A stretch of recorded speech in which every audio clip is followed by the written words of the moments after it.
ಸುದ್ದಿ ಸಮಗ್ರಕ್ಕೆ ಸ್ವಾಗತ. ನಾನು ಅಂಜನ್ ಕೆ ಕುಂದರ್. ರಾಜ್ಯದಾದ್ಯಂತ ಮುಂಗಾರು ಮಳೆಯ ಆರ್ಭಟ ಮುಂದುವರೆದಿದ್ದು ಕಳೆದ 3-4 ದಿನಗಳಿಂದ ಕರಾವಳಿ ಭಾಗದಲ್ಲಿಯೂ ವರ್ಣ ಅಬ್ಬರಿಸಿದ್ದಾನೆ.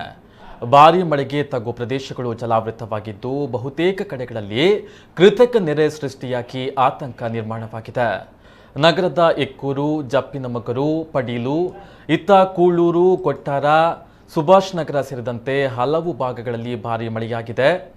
ಮಳೆಗೆ ಹಲವು ಕಡೆಗಳಲ್ಲಿ ಅಪಾರ ಪ್ರಮಾಣದ ಹಾನಿ ಉಂಟಾಗಿದ್ದು ಮನೆಯ ಹಂಚು ಕೂಡ ಹಾರಿ ಹೋಗಿರುವ ಬಗ್ಗೆ ವರದಿಯಾಗಿದೆ.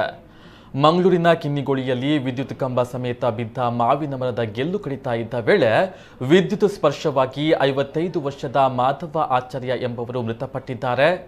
ಭಾರೀ ಮಳೆಯಿಂದಾಗಿ ನಗರದ ಸುಲ್ತಾನ್ ಬತ್ತೇರಿ ಪರಿಸರದಲ್ಲಿ ಸಮರ್ಪಕವಾಗಿ ಒಳಚರಂಡಿಗಳಲ್ಲಿ ನೀರು ಹರಿದು ಹೋಗದೆ ಕೃತಕ ನೆರೆ ಸೃಷ್ಟಿಯಾಗಿದೆ. ಕೂಡಲೇ ಮಾಹಿತಿ ಪಡೆದ ಕಾರ್ಪೊರೇಟರ್ ಜಗದೀಶ್ ಶೆಟ್ಟಿ ಪಾಲಿಕೆಯ ಅಧಿಕಾರಿಗಳೊಂದಿಗೆ ಸ್ಥಳಕ್ಕೆ ತೆರಳಿ ಪರಿಶೀಲನೆಯನ್ನ ನಡೆಸಿ ನೆರೆ ನೀರು ಹರಿದು ಹೋಗುವಂತೆ ಕ್ರಮ ಕೈಗೊಂಡರು. ದಕ್ಷಿಣ ಕನ್ನಡ ಜಿಲ್ಲೆಯಲ್ಲಿ 6 ಮನೆಗಳಿಗೆ ಪೂರ್ಣ ಹಾನಿ ಮತ್ತು 8 ಮನೆಗಳಿಗೆ ಭಾಗಶಃ ಹಾನಿಯಾಗಿದೆ ಎಂದು ದಕ್ಷಿಣ ಕನ್ನಡ ಜಿಲ್ಲಾಡಳಿತ ಮಾಹಿತಿಯನ್ನು ನೀಡಿದೆ. ಕರಾವಳಿ ಸೇರಿದಂತೆ ವಿವಿಧ ಜಿಲ್ಲೆಗಳಲ್ಲಿ ನೈಋತ್ಯ ಮುಂಗಾರು ಚುರುಕುಗೊಂಡಿದ್ದು ನಿನ್ನೆಯಿಂದಲೇ ಉಭಯ ಜಿಲ್ಲೆಗಳಾದ ದಕ್ಷಿಣ ಕನ್ನಡ ಮತ್ತು ಉಡುಪಿ ಜಿಲ್ಲೆಗಳಲ್ಲಿ ಭಾರೀ ಮಳೆಯಾಗ್ತಾ ಇದ್ದು ಇಂದು ಕೂಡ ಮುಂದುವರೆದಿದೆ. ರಾಷ್ಟ್ರೀಯ ಹೆದ್ದಾರಿ 66ರಲ್ಲಿ ತೊಕ್ಕೊಟ್ಟಿನಿಂದ ನಂತೂರುವರೆಗೆ ರಸ್ತೆ ಸಂಪೂರ್ಣ ಬ್ಲಾಕ್ ಆಗಿತ್ತು. ಜನಸಂಚಾರಕ್ಕೆ ಪರದಾಡಬೇಕಾಯಿತು. ಇನ್ನು ಹವಾಮಾನ ಇಲಾಖೆ ಇಂದಿನಿಂದ ಜೂನ್ 17ರ ಬೆಳಗ್ಗೆ 8:30ರ ತನಕ ಆರೆಂಜ್ ಅಲರ್ಟ್ ಅನ್ನು ಘೋಷಣೆ ಮಾಡಿದೆ.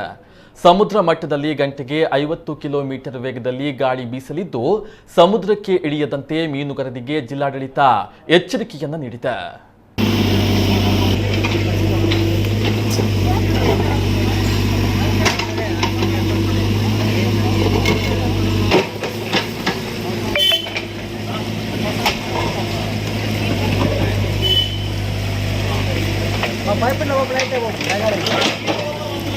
Bye.